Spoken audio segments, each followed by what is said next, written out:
የኢፌድሪ መንግስት ሁሉም ኢትዮጵያዊ ዜጋ መሰረታዊ የሚባሉ አገልግሎቶችን እንዲያገኙ ይተጋል። ከነዚህ መካከል የዜጎች የጤና አጠባበቅ ዋነኛው ነው። በበሽታ መከላከልም ሆነ በአጠቃላይ ሕክምና በጤና ዘርፉ በርካታ ተግባራት እየተከናወነ ይገኛል። በዚህም መንግስታዊ ያልሆኑ ድርጅቶች በአጋርነት ከመንግስት ጋር የዜጎች ጤና መሻሻል ላይ ይሰራሉ። ከጤና ሚኒስቴር ጋር ጠንካራ ትብብር ካላቸው አጋር ድርጅቶች አንዱ ጂኤስአይ ነው። ላለፉት 30 ዓመታት ያህል በኢትዮጵያ ከ60 በላይ ፕሮጀክቶችን እየተገበረ የሚገኝ ድርጅት ነው። ጥራትና ተደራሽነት ያለው የጤና አገልግሎቶችን ማዳረስ፣ የጤናውን ዘርፍ ዲጂታላይዝ ማድረግ፣ የአቅም ግንባታ፣ ድንገተኛ የጤና ስጋት ምላሽና መልሶ ማቋቋም እንዲሁም የማህበረሰብ ጤና ላይ የቴክኒክ ድጋፍ እያደረገ ያለ ድርጅት ነው። በዓለም ካሉ ሀገራት በ23ቱ የተለያዩ ፕሮጀክቶችን በመተግበር ላይ ይገኛል። ከዚህ ቀደም ጂኤስአይ ከጤና ጋር በተያያዘ የእናቶችና ህጻናት ጤና፣ የጤና ኤክስቴንሽን፣ የጤና መረጃ ማሻሻል፣ የጤና ተቋማትን መልሶ ማቋቋም፣ አርብቶ አደር ማህበረሰቦችን መደገፍና ሌሎች በርካታ ፕሮጀክቶችን በኢትዮጵያ ሲተገብር የቆየ ሲሆን ከ15 በላይ አክቲቭ ፕሮጀክቶች እንዳሉት ያገኘነው መረጃ ያመላክታል። ሰላም የተከበራችሁ ተከታታዮቻችን በያላችሁበት ሰላምታችን ይድረሳችሁ። በዛሬው የጤና ዝግጅታችን ጂኤስአይ በከፋ ዞን ጊምቦና ገዋታ ወረዳዎች የሚተገበሩ 2 ፕሮጀክቶችን አስጀምሯል። እኛም ከፕሮጀክቱ አስተባባሪዎችና ፕሮጀክቱ ከሚተገበርባቸው ወረዳዎች የመጡ የጤና ባለሙያዎች ጋር ቆይታ አድርገናል። እስከ ዝግጅታችን ማብቂያ አብራችሁን ቆዩ።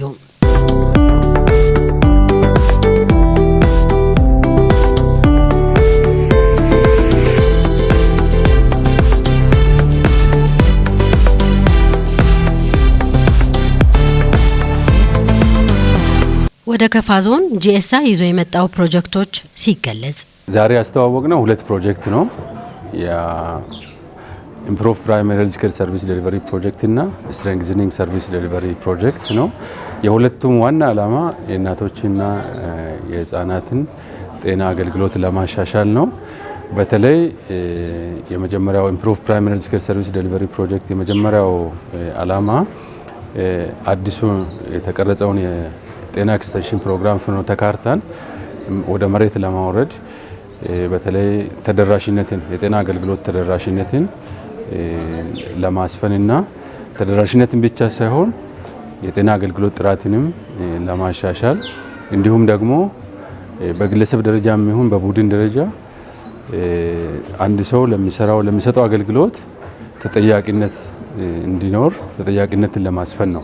ሌላው የስትሬንግዘኒንግ ሰርቪስ ዴሊቨሪ ፕሮጀክት ደግሞ ዓላማው የመጀመሪያው የጤና ባለሙያዎችን አቅም ማጎልበት፣ ክህሎት ማሳደግ፣ ሁለተኛ ደግሞ የተቀናጀ አገልግሎት በጤና ኬላም በጤና ጣቢያም በሆስፒታሎችም እንዲሰጥ ለማስቻል ነው የምንሰራው። ሶስተኛው ደግሞ በተለያየ ጊዜ የአቅርቦት ችግር እንደ ችግር ይነሳል እና የአቅርቦት ችግር እንዳይኖር በተለይ የጤና ኬላ ድረስ እስኪደርስ ድረስ መድኃኒት ሊሆን ይችላል፣ ሌሎች የሕክምና መገልገያ መሳሪያዎች ሊሆኑ ይችላሉ። እነሱ የግብአት እጥረት እንዳይኖር ለመስራት ነው እነዚህ ፕሮጀክቶች ዛሬ እዚህ የጀመርነው ማለት ነው። ከዚህ ቀደም ጂኤስአይ በአካባቢው የጤና አገልግሎቱን እየደገፈ የቆየ መሆኑን ያስታወሱት የጤና ባለሙያዎቹ ዳግም ድርጅቱ ተመልሶ በመምጣቱ መደሰታቸውን ገልጸዋል። ጂኤስአይ ወደኛ በመምጣቱ በጣም እጅግ ደስታ ነው የተሰማን። ለምሳሌ ከዚህ በፊት መጥቶ ብዙ ነገራችንን ቀርፏል፣ ብዙ ደረጃ አድርሶናል። በእርግጥ እሱ በመሄዱ ላግ ያደረግነው ያስቀረነው ነገር አለና ተመልሶ በመምጣቱ ለኔ በጣም ደስታ ነው የተሰማኝ። ለምን ሞር የበለጠ እኔ ነው የሚያግዘኝ፣ ኤምሲኤስ ላይ ነው የሚያግዘው፣ እናቶችና ህጻናት ላይ ስለሆነ ኢፒ ክትባት ላይ ስለሆነ እንደውም አሁን ክትባትን ጨምሮ ነው የመጣውና በጣም ደስተኛ ነን። በደስታ ነው የተቀበልነው።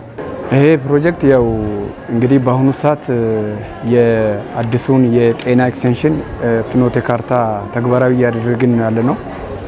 ስለዚህ ይሄ ደግሞ ያው በዋናነት ቀደም ሲል ስንሰጥ የነበረው አገልግሎት በተሻለ ሁኔታ አሁን ህዝቡን ፍላጎት በሚያሟላ መልኩ የተዘጋጀ ነው። ይሄ ደግሞ ያው ታች እያንዳንዱ ቀበሌዎቻችን ላይ አደረጃጀቶች አሉ።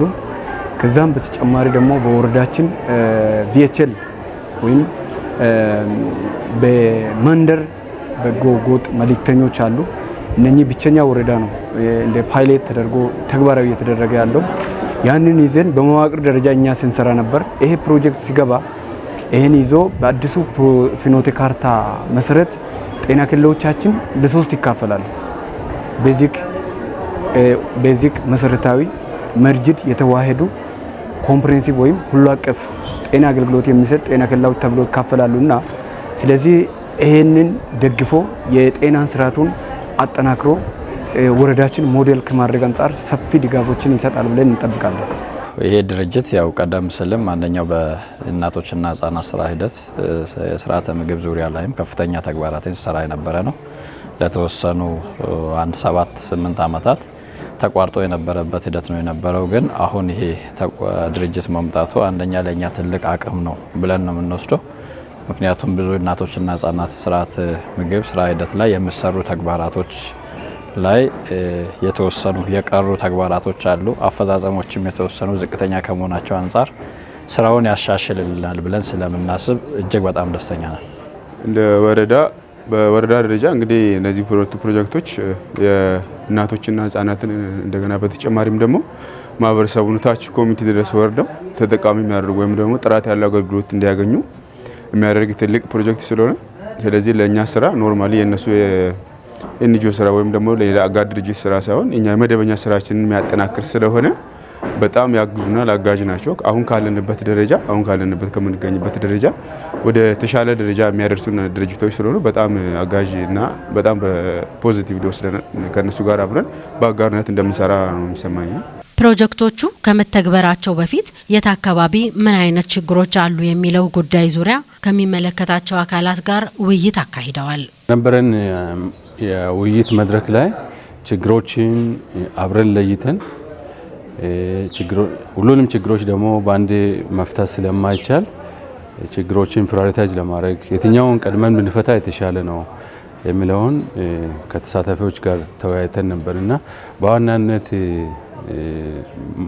መፈታት አለባቸው ብለን በጋራ ያወጣናቸው ችግሮች አንደኛ አዲሱን ፍኖተ ካርታ ወደ ስራ ለመተግበር ሙሉ ለሙሉ አልተተገበረምና የጋራ እቅድ አውጥተናል።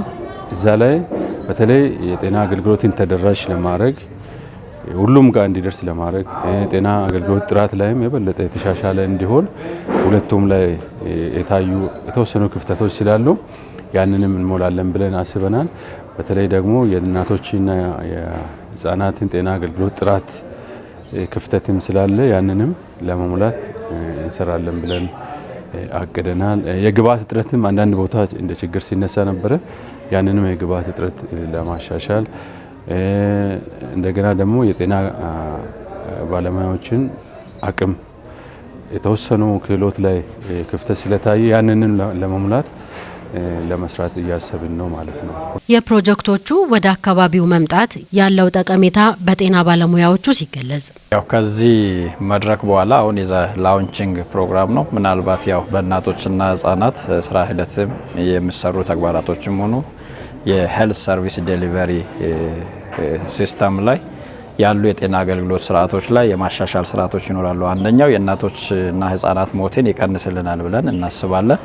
ሁለተኛው ደግሞ የመረጃ የስርዓት ላይ ያሉ ክፍተቶችን ይሞላልናል ብለን እናስባለን።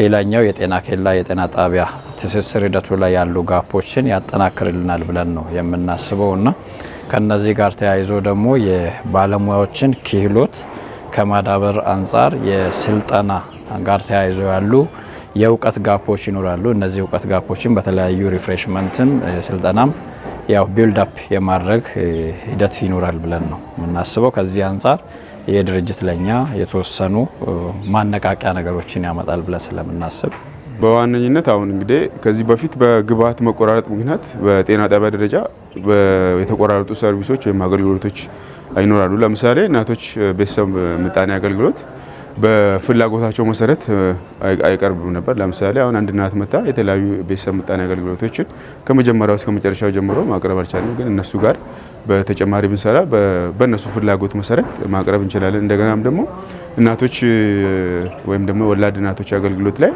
በብዛት እንትን የሚሉ ግብአቶች አሉ። ከነሱ ጋር ተነጋግረን አሁንም እነዚህን የሚያስተካክሉ እንትኖች ይኖራሉ። በተጨማሪም ህጻናት ላይ ታች ድረስ ከነሱ ጋር ተባብረን በምግብ እጥረት በተለያዩ ነገሮች የሚጎዱ ህጻናትን ስክሪን አድርገን ለይተን አምጥተን እነዛን ህጻናት የዚህ እንትን ተጠቃሚ እናደርጋለን አብረን ከነሱ ጋር ማለት ነው። በተለይ ችግሮችን ለይተናል። በዚህ ቆይታችን እዚህ እንደመጣን ያው ፕሮጀክቱ ከተለያዩ ሶርሶች የተለያዩ ችግሮችን ሰብስቦ አምጦ ነበር። እነዛ ችግሮች ደግሞ ወረዳችን ሪል የሚመለከቱ እንትን ስለነበሩ ያንን እንደ ወረዳችን ቁጭ ብለን ከመጡት ተሳታፊዎች ጋር ይሄ ችግር የኛ ነው ወይ አይደለም የሚለው በስፋት ተወያይተናል። ስለዚህ የነኚህ ችግሮች መሰረታዊ ችግሮች ምንድናቸው? አንዳንድ ከአቅም ግንባታ ጋር ተያይዞ ከስልጠና ጋር ተያይዞ ሪፍሬሽመንት ትሬኒንግ የሚጠይቁ ነገሮች አሉ። ትንሽ በጀት የሚጠይቁ ነገሮች አሉ። በትንሽ ድጋፍ ደግሞ ማህበረሰቡን አንቀሳቅሰን የምንሰራቸው ስራዎች አሉ። ስለዚህ እነኚህን ጋፖችን ለመሙላት ፕሮጀክቱ በዋናነት የሚሰራቸው ብዙ ነገሮች ስላሉ በዚህ አጋጣሚ በተለይ ህፃናት ላይ የክትባት መጠን ማቋረጥ እንደ ወረዳችን አለ። የእናቶችን ከነፍሰ ጡር ምርመራ ከ1 ጀምሮ 4 ላይ አደርሶ በዛ ልክ ደግሞ ወሊድ ላይ አደርሶ የማድረግ ሁኔታው አንዳንድ ቀበሌዎች ላይ ችግር ነበረ። እነኚህን ነገሮችን ደግፎ ወደ ተሻለ ነገር ያመጣል ብለን እንጠብቃለን ማለት ነው። እንደዚህ አይነት ፕሮጀክቶች ቆይታቸው በተመለከተ የማብቂያ ጊዜ የተቀመጠላቸው ናቸው። በዚህም ለቀጣይነቱ የታሰበውን የፕሮጀክቱ አስተባባሪ ያሉን አለ። አንድ ፕሮጀክት ሲመጣ የመንግስትን እቅድ አላማ ለማሳካት ነውና በተቻለ መጠን እኛ የተወሰነ ጊዜ እስከ 2027 ነው የምንቆየው። ፕሮጀክቱ ሲያበቃ ለማስቀጠል እንድንችል ከመጀመሪያው ጀምሮ ከእቅድ ጀምረን ሁሉንም የባለድርሻ አካላት ለማሳተፍ ሞክረናል። ትላንት የነበረን የውይይት መድረክ ላይ ያሉትን ችግሮች አብረን ለይተናል። የጋራ እቅድ ነው ያወጣ ነው። አብረን ነው የምንተገብረው። ስለዚህ ከእቅድ አንስተን ክትትልም ላይ ትግበራውም ላይ እስከ መጨረሻው ሁሉም በየደረጃው የጤና ኤክስቴንሽን ሰራተኞችም የጤና ጣቢያ ባለሙያዎችም የወረዳም የዞንም ሁሉም እንዲሳተፉ ለማድረግ ሞክረናል። ስለዚህ እኛ ስንወጣ እንዲያስቀጥሉ ነው አቅም ለመፍጠር እየሞከርን ያለ ነው። ሌላው ደግሞ ለመሞከር ያሰብነው የልማት ማህበራት አሁን ለምሳሌ የከፋ ልማት ማህበር ሊኖር ይችላል። ሳውዝ ቤንች ላይም ስንሰራ የቤንች ማጂ ዞን ልማት ከነሱ ጋር ነው የሰራ ነው። ፕሮጀክቱ ቢወጣም እነሱ እዚሁ ስለሚቆዩ ከማህበረሰቡ ጋር ስለሚቆዩ እነሱ ያስቀጥላሉ ብለንም ተስፋ ስላለን ነው የነሱን አቅም ለማጎልበት ከማህበራት ጋር የምንሰራው ማለት ነው። የተጠበቀው ውጤት እንዲመዘገብ ከማን ምን ይጠበቃል ስንል ጥያቄ አቅርበናል። እንግዲህ ይሄ ፕሮጀክት በዋናነት ፕሮግራማችን ነው የሚደግፈው። ፕሮጀክቱ ፕሮግራሙን ነው የሚያጠናክረው። ፕሮግራሙ ግን የኛ የራሳችን ነው የማብቃት እንጂ ፕሮጀክቱ ተክቶ አይሰራም። ስለዚህ ከወረዳ ጤና ጥበቃ ጽሕፈት ቤት ጀምሮ ታች ጤና ጣቢያ አለ። ጤና ጣቢያ በታች ደግሞ የጤና ኤክስቴንሽኖች ወይም ጤና ኬላ አለ። ከዛ ቀጥሎ ደግሞ የቀበሌ መዋቅር አለ። ከመዋቅር በታች ደግሞ የሴቶች ልማት ቡድን ህብረት አለ። ከዛ ቀጥሎ ያንን ደግሞ በኮሚኒቲና በጤና ልማት ቡድን ወይም ሴቶች ልማት ህብረት መካከል ደግሞ ቪኤችኤሎች አሉ።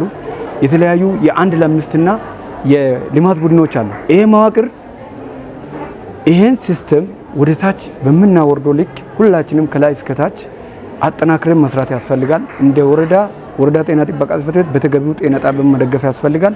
ጤና ጣቢያ ደግሞ በተገቢው ደግሞ ጤና ኤክስቴንሽኖችን መደገፍ ያስፈልጋል። ጤና ኤክስቴንሽን ደግሞ በስራ ያላትን አደረጃጀት ማጠናከር ያስፈልጋል። ይሄን ሁሉ አደራጅተን በአግባቡ ከፕሮጀክቱ አጠናክረን ከሰራን ወረዳችንን ሞዴል እናደርጋለን የሚል እምነት ነው አለን። ያው ምናልባት እንግዲህ ተግባሩ በዋናነት የራሳችን ነው። እነሱ ያው ድርጅቱ በመሰረቱ ፕሮጀክቱ ሲመጣ የተወሰነ ነገር ይዘው ነው የሚመጣው። አንደኛው የአቅም ውስንነቶች ላይ የተወሰነ ሪፊል ለማድረግ ነው የሚመጣውና ከዛ አንጻር ተግባሩ የራሳችን ነው የሚለውን ነገር ይዞ መሄድ ነው። ብዙ ጊዜ ያው የተለመዱ ነገሮች አሉ። ምናልባት አንዳንድ ፕሮጀክቶች ገብቶ ሲወጡ መደበኛ የሆነ ተግባር አድርጎ ያለማየት ችግሮች አሉ። እነዚህን ችግሮች ያው ተያይዞ የመጡ ነገሮች ናቸው። ግን አሁን ካለንበት ነባራዊ ሁኔታ አንጻር ምናልባት ይሄ ፕሮጀክት ሲመጣ የተወሰኑ ጋፖችን 1 አመትም 2 አመትም በሚቆየው ቆይታ የሚሞላልን ከሆነ እኛ ደግሞ እነዛን ነገሮች ይዘን ወደ ታች ያለው መዋቅር በማነቃቃት ያው አጠናክሮ መሄድ ያስፈልጋል ብለን እናስባለን። የታችኛው መዋቅርም ቢሆን በተለይ ኮሚኒቲ ፓርቲሲፔሽን ላይ ያለው የአመራሩ ጋር ተያይዞ ያሉ የሚሰሩ በርካታ ተግባራቶች አሉ። ለምሳሌ አሁን አዲሱን የጤና ኤክስቴንሽን ፕሮግራም ፍኖተ ካርታ ተግባራዊ ከማድረግ አንጻር የጤና ተቋማቶችን የማደራጀት በግብዓትም ይሁን እንደዚሁም በኢንፍራስትራክቸር የማሻሻል ነገሮች ላይ ያሉ ውስንነቶች አሉ። እነዚህ ውስንነቶች ላይ ያው የተወሰኑ የታችኛው ህብረተሰብን ፓርቲሲፔት እንዲሆን በማድረግ የአጠቃላይ መዋቅሩ ኔትወርኪንግ ሲስተሙን በማጠናከር ያው የተወሰኑ ማሻሻያዎችን ካመጣን ኔጌ ፕሮጀክቱ በጣም ያው ህዝቡ እኛው ነን፣ የስራው ባለቤት እኛ ነን። ያንን ለማስቀጠል ምቹ ሁኔታዎችን ይፈጥርልናል ብለን ስለምናስብ በዛ ልክ እኛም ያው ተቀብለን ፕሮጀክቱ በጣም የኛ ነው ብሎን ነገር ይዘን ለመስራት ዝግጁ ነን ብለን ነው የሚያስበው። ይሄ ፕሮጀክት ሲመጣ በ3 ደረጃ ነው እንደ ጤና እንደ ተቋም ያየ ነው። አንደኛ በኮሚኒቲ ደረጃ ታች ምን ይሰራል በማህበረሰብ ደረጃ፣ ሁለተኛ ደግሞ በጤና ጣቢያ ደረጃ፣ ሶስተኛ እንደገና ይሄ ኮላቦሬቲቭ ወርክ ከወረዳ ሱፐርቪዥን ቲም እና እንደገና ከጂኤስአይ የሚመጡ ሰዎች ጋር ኮኦርዲኔሽን በመፍጠር የሚሰሩ ስራዎች አሉ። ስለዚህ በእነዚህ ደረጃዎችን ኖክ ወይም ደግሞ ኔትወርክ ኦፍ ኬር በመፍጠር ከአንዳንዱ ከሚጠበቁ ባለድርሻ አካላት ጋር ኔትወርክ ፈጥረን በተባለው 3 አመት ውስጥ የተሻለ ስራ ለመስራት ነው። የግድ እነሱ ያው ሲወጡ ይህንን ደግሞ ማስቀጠል ስላለብን እነሱ ሲወጡ ከሌላ ባለድርሻ አካላት ጋር ተነጋግረን ቀጣይነት ያለው ስራ እንድንሰራ የሚል እቅድ እንይዛለን። ከማን ምን ይጠበቃል ለምለው መጀመሪያ ደረጃ ከጤና ባለሙያዎች ብዬ ነው የምወስደው። ከጤና ባለሙያዎች ስነሳ ከጤና ኤክስቴንሽኖች ብነሳ ደስ ይለኛል። ጤና ኤክስቴንሽኖቻችን አፕዴት መደረግ አለባቸው። ልማት ቡድኖቻቸውን ማሻሻል አለባቸው። ዋና የኛ ቤዛችን ልማት ቡድኑ ነው። 1 ለ10 ነው። በፊት 1 ለ5 የተባለው አሁን ወደ 1 ለ10 ሄዷል። 1 ለ10ን ካጠናከርና ካስተሳሰርን በምንም አይነት መልኩ ኢፌክቲቭ የሆነ ስራ እንሰራለን። ነገር ግን እዛ ጋር ልማት ቡድኑን ካላጠናከርን ጤና ኤክስቴንሽኗ ያንን ኃላፊነት ካልተወጣች ላግ ልናደርግ እንችላለን። ያን ለጤና ኤክስቴንሽኗ ልማት ቡድኑን እንድታበረታታለን። ሁለተኛ ደግሞ ሄልዝ ሴንተርና ሄልዝ ፖስት ትስስሩም ማለት ነው። ከጤና ጣቢያ የሚወርዱ እያንዳንዱ ደጋፊ ጤና ኤክስቴንሽኗን በምን አይነት መልኩ መያዝ አለበት፣ ያንቺ ያደራጀሽው አደረጃጀት ፋንክሽን አለ አይደለም የሚለውን ዲቴል ማየት አለበት። ጤና ባለሙያው ኤምሲኤች ኬስ ቲሞችም ሆኑ ሚድዋይፎች ደግሞ ወደ ጤና ኤክስቴንሽኗ በሚወርዱበት ሰዓት ሚስ ያረግናቸው አሁን ላይ ጂኤስአይ ከወጣ በኋላ ሚስ ያረግናቸው ነገሮች አሉ። ፎር ኤግዛምፕል እናቶችን እያንዳንዷን በዝርዝር ከነ ጀስቴሽናል ኤጅ ሄልዝ ኤክስቴንሽን ወርከሯ እንድትይዝና እንድትለጥፍ እናደርግ ነበር ጂኤስአይ ባለበት ሰዓት። አሁን እውነት ቅድም እንደተባለው እሱ በመጣቱ ላግ ያረግናቸውን ነገር ከሄልዝ ሴንተር የሚወርዱ ሚድዋይፍ ደጋፊዎች እያንዳንዷን እናት ኤርሊ ዲቴክት በማድረግ ኤርሊ ማለት የፈለኩት ለምንድነው ላሰምር የምፈልገው ነገርም እንደ አንድ ቤሲ ሚድዋይፍ ማስተላለፍ የምፈልገው ነገር አንድ እናት ኤርሊ ዲቴክት ከተደረገች ኤርሊ አልትራሳውንድ ከታየች ማለት ነው ያ ልጅ ኖርማል ነው አብኖርማል ነው የሚለውን እንኳን የመለየት አቅም ይኖረናል። ኤርሊ ዲቴክት ተደርጋ አይረን ፎሊክ አሲዷን ከወሰደች አንድ የሚወለድን ህፃን ከዲፎርሚቲ ኦር ከአካለ ጉለቱ ነው ከሚወለዱ ልጆች ልንታደግ እንችላለን። ለምሳሌ አሁን ክሌፍት ሊፕ እዚህ ጋር ተሰንጥቆ የሚወለዱ ልጆች አሉ። እዚህ ጋር ጀርባቸው ላይ ክፍት ነው የሚወለዱ ልጆች። እነዚህ ከየት ነው የሚመጡት? ከኤርሊ ዲቴክት ከማድረግና ኤርሊ እነዚህ መድኃኒቶችን ከመስጠት ሞር ደግሞ አይረን ምትባል እንክብላለች። ብዙ ጊዜ እናቶች ደግሞ እሷን በዚህ አጋጣሚ እናቶች እሷን ከወሰዱ በኋላ አይውጧትም፣ ያስቀምጣሉ። በፍጹም ካሁን በኋላ ማስቀመጥ የለባቸውም። ውጦ መጨረስ ቢያንስ ከ90 እስከ 120 ፍሬ በአንድ ፕሬግናንስ በአንድ እርግዝና አንድ እናት መውሰድ አለባት። ያን ነገር መናገር ፈልጋለሁ። እና ኒትሪሽን ላይ ዳይቨርሲፋይ የሆነ ምግቦችን እናቶች እርሊ መጠቀም አለባቸው። ብቻል ከማርገዟ ከ6 ወር በፊት ብትጠቀም ለኛ በጣም ቤስት የሆነ ትውልድ እናፈራለን። ለምን እናት ተርባ የምትወልደው እናት ጭንቅላቱ ያን ያክል ኢፌክቲቭ አይደለም። ጠግባና ጥሩ ነገር ላይ ሆና ከየትኛውም ዲዚዝ ከተኛውም ከተላላፊም ሆነ ከተላላፊ ያልሆኑ በሽታዎች ለምሳሌ ከደም ግፊት ከስኳር ከምን ነፃ ሆናና ከኤኤፍአይ የምንላቸው አሉ። አሁን ከትኩሳት ነፃ ሆና የምትወልደው ሕፃን ለሀገር ጠቃሚ ነው። ወገንን ይረዳል፣ ያነሳል፣ ሀገሪቷንም ያነሳል። ነገር ግን አሁን ላይ እናቶችን እኛ ለዚህ ዋና ኃላፊ እኛ ነን። እኛ አልተንከባከብናቸውም። ኤርሊ ዲቴክት ለዚህ ኤርሊ ዲቴክት ቢያረጉ ሚድዋይፎች ከሄልዝ ፖስት ሰራተኞች ጋር ወር ከጤና ኤክስቴንሽኖች ጋር ቢያረጉ እችን ለሀገራችን እንቀርፋለን ብዬ እንደ አንድ ሚድዋይፍ አስተላልፋለሁ። ይሄኛው ፕሮጀክት ያን ባለድርሻ አካል ብቻ አይደለም፣ የሁላችንም ፕሮጀክት ነው። የማህበረሰቡን ችግር ለመፍታት የተቀረጸ ፕሮጀክት ነው። ስለዚህ በዋናነት የማህበረሰቡ ተሳትፎ ያስፈልጋል። የጤና ኤክስቴንሽን ሰራተኞች ተሳትፎ ያስፈልጋል። በየደረጃው ያሉ የጤና ጣቢያ ዳይሬክተሮች፣ የወረዳ ኃላፊዎች፣ ባለሙያዎች፣ የዞን፣ የክልል፣ የአጋር ድርጅቶች የሁሉም ተሳትፎ በጣም ያስፈልጋል። በጋራ ነው ማሳካት የምንችለው እንጂ የአንድ የባለድርሻ አካል ብቻ ተሳትፎ ላያሳካው ይችላል።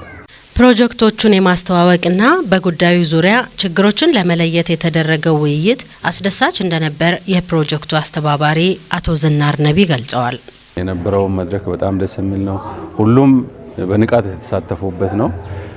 ከክልል ጤና ቢሮ ኃላፊ አንስቶ እስከ ማህበረሰቡ ተወካይ ድረስ በጣም በንቃት ሁለቱንም ቀን ሲሳተፉ ነበርና አሁን ያሳዩትን ንቃት እስከ መጨረሻው ድረስ በትግበራም እንደሚያሳዩን ምንም ጥርጥር የለንም። ፕሮጀክቱን አብረን ሆነን እናሳካለን ያቀድናቸውን እቅዶች በሙሉ ብዬ ተስፋ አረጋለሁ።